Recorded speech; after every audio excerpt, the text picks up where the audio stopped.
وين هو اللي خير، رباعة ولا المهاجر؟ من ناحية الشهرة بين بلي راح تديها رباعة، باسكو رباعة ماهيش في موسمها الأول، راهي العام اللي فات والسنة، وفي ذو زوج عامين الزوج كانت هي الأفضل. من ناحية الممثلين كذلك راح تديها رباعة. رباعة فيها قاع هاد الممثلين اللي ما لبايش قاع كيسموهم، برك نعرف فيهم نبيل عسلي، ونبيل عسلي راح يعوضهم قاع ويعوض قاع الممثلين تاع المهاجر، ما بينهم ريفكا وانيا وما على باليش شكون.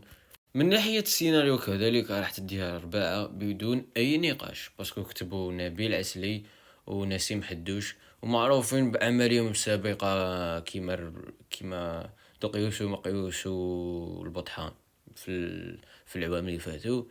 كتما راح تديها النقطة الرباعة. دوكا رانا 3-0. من ناحية الترويج الإعلامي راح يديها المهاجر. وأخيرا دا معنا نقطة بسبة آنيا وريفكا اللي داروا ديك عن باليش انا شا داروا، المهم داروا ترويج يسموه هذاك ما باش كيسموه في الافلام، مي يسموه ترويج المسلسل.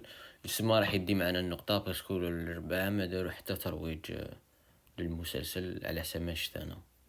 ومن منظوركم الشخصي قولوا لنا شكون هو اللي خير، اسكو رباعة ولا المهاجر؟